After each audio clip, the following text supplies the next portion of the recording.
উনি ফিরবেন, ফিরতেই হবে ওনাকে। পুলিশের ভয়ঙ্কর অভিযানে 200 কোটি টাকা সহ গ্রেফতার রুমিন ফারহানা। সাবেক বিএনপি নেত্রী এবং খ্যাতনামা ব্যারিস্টার রুমিন ফারহানাকে গ্রেফতার করেছে পুলিশ। এই গ্রেফতারের পেছনে রয়েছে এক ভয়াবহ অভিযান, যেখানে উদ্ধার করা হয়েছে প্রায় 200 কোটি টাকার অবৈধ সম্পদ। ব্রাহ্মণবাড়িয়া 2 এর সংসদ সদস্য ব্যারিস্টার রুমিন ফারহানা ফের সমালোচনার মুখে পড়েন তিনি। শুধু তাই নয়, তার বিরুদ্ধে 133 কোটি টাকা পাচারের অভিযোগ রয়েছে। এবার এই মামলায় গ্রেপ্তার হয়েছেন তিনি।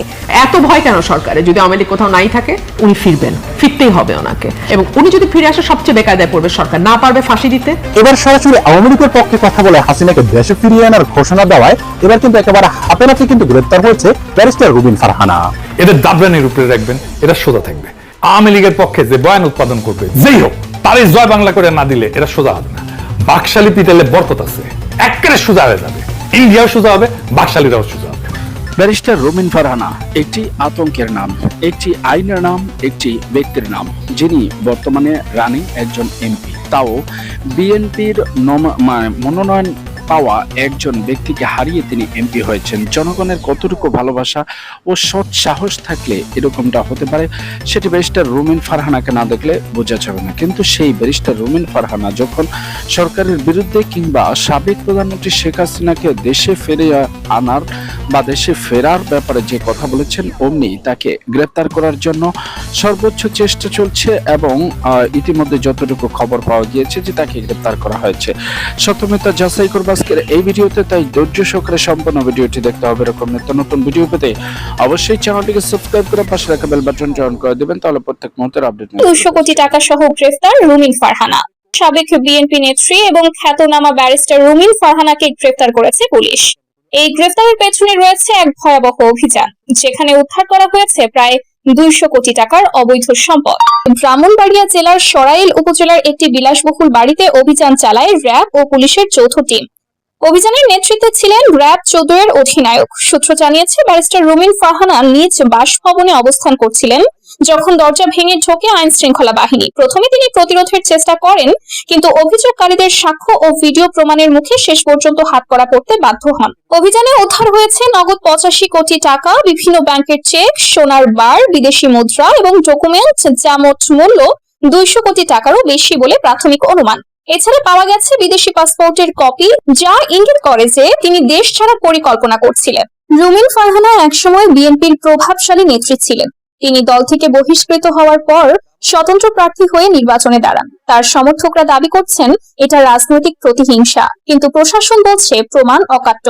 এদিকে গ্রেফতারের খবর ছড়িয়ে পড়তেই সোশ্যাল মিডিয়ায় তোলপাড় শুরু হয়েছে। আইন সবার জন্য সমান, কেউই আইনের ঊর্ধ্বে নয়। অবশেষে ব্যারিস্টার রুমিন ফারহানার এই নাটকীয় গ্রেফতার ও 200 কোটি টাকার অবৈধ সম্পদ উদ্ধারের ঘটনা বাংলাদেশের রাজনীতি ও নির্বাচনী ইতিহাসে এক কলঙ্কিত অধ্যায় হয়ে রইল। যিনি একসময় জাতীয় সংসদে দুর্নীতির বিরুদ্ধে সোচ্চার ছিলেন, সেই তিনি আজ দুর্নীতি, অর্থ পাচার ও সরকারি কর্মকর্তাকে হুমকির অভিযোগে কারাগারে। এই ঘটনা প্রমাণ করে ক্ষমতা ও অর্থের লোভে কেউই আইনের ঊর্ধ্বে নয়। জাতি এখন অপেক্ষায় আছে আদালত কি রায় দেবেন। এদের দাবরানির উপরে রাখবেন, এটা সোজা থাকবে। এদের সাথে মানুষের মতো আচরণ করছেন তো মরছেন, ওরাই আপার হ্যান্ড নিয়ে নেবে। আওয়ামী লীগের পক্ষে যে বয়ান উৎপাদন করবে, যেই হোক, তারই জয় বাংলা করে না দিলে এটা সোজা হবে না। বাকশালী পিটালে বরকত আছে। বিদেশের মাটিতে যেগুলো মস্তানি করবে, সেগুলো বাংলাদেশের বাড়িতে গিয়া ধরবেন। এগুলো ভিতর টিম কয়টা কেস করেন, এক সপ্তাহের মধ্যে সোজা হয়ে যাবে, রোলারের মতো সোজা হয়ে যাবে। তবে আমার স্ট্র্যাটেজিতে বাকশালী আর ইন্ডিয়া দুটোই সাইজ হয়ে যাবে, একসাথে একেবারে রোলারের মতো সাইজ হয়ে যাবে। শুনবেন, জানেন তো আমার স্ট্র্যাটেজি করলে ফুল প্রুফ। বন্দুকের গুলি মিস হতে পারে, আমার স্ট্র্যাটেজি মিস হবে না। কেমনি করবেন? হ্যাঁ, ফ্রি না, খালি সব ফ্রি। সব স্ট্র্যাটেজি ফ্রিতে কয়া দিই জন্য দাম নাই আমার, তাও কইতেছি। আসেন শুনেন, ইন্ডিয়া আর আওয়ামী লীগকে একই স্ট্র্যাটেজিতে দুটোরই সাইজ করে দিতে পারবেন কিভাবে। আওয়ামী লীগ যদি সত্যি সত্যি জাউরম অব্যাহত রাখে, তাহলে ওদের ধরে ধরে জেনেভা ক্যাম্পের মতো একটা ক্যাম্প বানাইতে হবে, ওটা রাখতে হবে, নাগরিকত্ব কেড়ে নিতে হবে। ইন্ডিয়া পুশিন করলে সমান সংখ্যক বাকশালীকে ওই ক্যাম্প থেকে ধরে নিয়ে পুশব্যাক করে দিতে হবে ইন্ডিয়ায়। শুভেন্দু পশ্চিমবঙ্গে মুসলমানদের সাথে যে রাজনীতি করে, বাংলাদেশে বাকশালীর বিরুদ্ধে একই রাজনীতি করতে হবে। শুভেন্দু যে ধর বাংলাদেশি ধর করে যে তারায় না, এই যে দেখেন,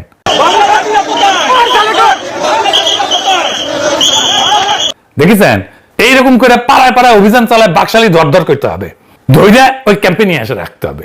তারপরে পুশব্যাক ইন্ডিয়াতে একেবারে সোজা হয়ে যাবে, ইন্ডিয়াও সোজা হবে, বাকশালীরাও সোজা হবে। এবার আসেন আমাদের করণীয়তে। আমরা কি আমাদের করণীয় করতেছি?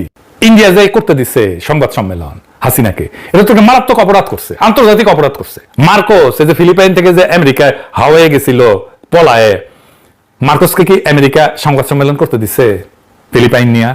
তারপরে বেন আলী তিনিসিয়া থেকে সৌদি আরব পালিয়ে গেছিল, জেদ্দায় গেছিল, বেন আলীকে কি সৌদি আরব সংবাদ সম্মেলন করতে দিছে? তারপরে ভিক্টর ইয়ানুকোভিচ ও ইউক্রেন থেকে পালায় রাশিয়ায় গেছিল, ইয়ানুকোভিচকে কি রাশিয়া সংবাদ সম্মেলন করতে দিছে? রাজাপাকসে তো শ্রীলঙ্কা থেকে প্রথমে মালদ্বীপ গেছে পলায়, তারপরে সিঙ্গাপুর, তারপরে থাইল্যান্ড। তো রাজাপাকসকে কি মালদ্বীপ, সিঙ্গাপুর, থাইল্যান্ড কেউ সংবাদ সম্মেলন করতে দিছে? বাশার আল আসাদ তো সিরিয়া থেকে পলায় রাশিয়ায় গেছে, বাশার আল আসাদ কি সংবাদ সম্মেলন করছে? মিডিয়া আসছে, পলিটিক্স করিচ্ছে? তো ইন্ডিয়া কেন দিল? কি ইন্ডিয়ার এই অপরাধকে ক্যাপিটালাইজ করতে হবে? বিএনপি সরকার তার পক্ষে যা করা দরকার করেছে, আমাদের প্রত্যাশার চাইতে শক্ত প্রতিক্রিয়া দেখাইছে পররাষ্ট্র মন্ত্রণালয় থেকে বিবৃতি দিয়া। বাকি কাজ তো বিরোধী দলকে করতে হবে, ইন্ডিয়ার সাইডটা ধরতে হবে, কচ্ছপের কামড় দিয়ে ধরতে হবে, যেন সরকার আরো শক্ত পজিশন নিতে পারে ইন্ডিয়ার বিরুদ্ধে। তারেক রহমান যেন ইন্ডিয়ায় না যায় এই ব্যবস্থাও করতে হবে। আমন্ত্রণ পাইছে কিন্তু না যায় যেন। বিএনপি তো বিবৃতি দিচ্ছে, বিএনপি কি আইডিয়া ইন্ডিয়ান হাই কমিশন ঘেরাও করতে পারবে সরকারি থেকে? পারবে না তো, এটা বিরোধী দলকে করতে হবে। ইন্ডিয়ান ইন্টারেস্ট যা যা আছে তার সামনে নিয়ম করে বিক্ষোভ করতে হবে, অবরোধ করতে হবে, বন্ধ করে দিতে হবে ইন্ডিয়ান কালচারাল সেন্টার সবগুলা। ওদের যা বিজনেস আছে সবগুলো, ওষুধ কোম্পানি আছে, প্যারাসুটের তেলের কোম্পানি আছে, এগুলো যা যা আছে সবগুলো লিস্ট করতে হবে, তারপরে সবগুলো বন্ধ করে দিতে হবে। এটা নিয়ে কেন ঘেরাও করতে হইলো? জিয়ার আমলে মৌলানা ভাসানী ফারাক্কা মিছিল করেছিল না? সে ফারাক্কা মিছিল জিয়া সরকারকে সাহায্য করেছিল, তার ফরেন পলিসি ইন্ডিয়ার সাথে সম্পর্ককে রিডিফাইন করার জন্য সাহায্য করছিল। আজকের বিরোধী দলকে তো ভাসানীর মতো সেরকম একটা স্ট্যান্ড নিতে হবে, তাইলে না তারেক রহমান একটা স্ট্যান্ড নিতে পারবে। সরকারি দল দাবরানি দিলে বিরোধী দলকে একই শক্তিতে দাবরানি দিতে হবে, তার চেয়ে বেশি জোরে দাবরানি দিতে হবে। তাইলে তো বাংলাদেশে ভারতীয় আধিপত্যবাদের অবসান হবে। এটাই বাংলাদেশের ডেস্টিনি। বাংলাদেশ থেকে চিরতরে আওয়ামী লীগের বিলুপ্তি করতে হবে আর ভারতীয় আধিপত্যবাদের অবসান হইতে হবে। তাইলে বাংলাদেশের আজাদী, তাইলে জনগণের মুক্তি। ইনকিলাব জিন্দাবাদ। আরেক ইতিহাস সৃষ্টি করে তাক লাগিয়ে দিল জামাত। প্রথমবার বিএনপি, তারপরে জামাত। বিএনপি জামাত ঐক্যবদ্ধভাবে খেলছে সমানে সমান। দর্শক, সত্যিকার অর্থেই বাংলাদেশে এটা একটা ইতিহাস, এরকম ঘটনা অতীতে কখনো ঘটেনি। সরকারি দল ভারতের সাম্রাজ্যবাদী বাংলাদেশ বিরোধী ভয়াবহ ষড়যন্ত্রের বিরুদ্ধে বাংলাদেশের ইতিহাসে সবচাইতে কঠিন ভাষায় বিবৃতি দিয়েছে। এরপরে সেই বিবৃতির বোথ সাপ্লিমেন্টারি অ্যান্ড কমপ্লিমেন্টারি বিবৃতি দিয়েছে বিরোধী দল জামাত ইসলামী। সাপ্লিমেন্টারি কমপ্লিমেন্টারির একটু সংজ্ঞাটা বুঝে গেছে। সাপ্লিমেন্টারি মানে অতিরিক্ত, মানে আপনি একটা কাজ করেছেন, এর চাইতে আর একটু কাজ আমি করে দিলাম যাতে আপনার কাজটার একটু অ্যাডভান্স ভার্সন হলো, দুইটা মিলে অসাধারণ। তো বিএনপি বিবৃতি দিয়েছে, সেই বিবৃতির আরেকটু অ্যাডভান্স। দর্শক, এতক্ষণ পর্যন্ত যারা আমাদের সাথে ছিলেন আপনাদের সকলকে জানাই অসংখ্য ধন্যবাদ। যারা চ্যানেলটিকে সাবস্ক্রাইব করেছেন অসংখ্য ধন্যবাদ। যারা এখনো সাবস্ক্রাইব করেনি অবশ্যই চ্যানেলটিকে সাবস্ক্রাইব করে দিবেন আর এরকম নতুন নতুন ভিডিও পেতে আমাদের সাথেই থাকবেন। আর হ্যাঁ দর্শক, যেই ঘটনাটি কিংবা যে ভিডিওটি তুলে ধরেছি যদি আপনাদের মতামত থাকে অবশ্যই কমেন্টস বক্সে জানাবেন। ধন্যবাদ।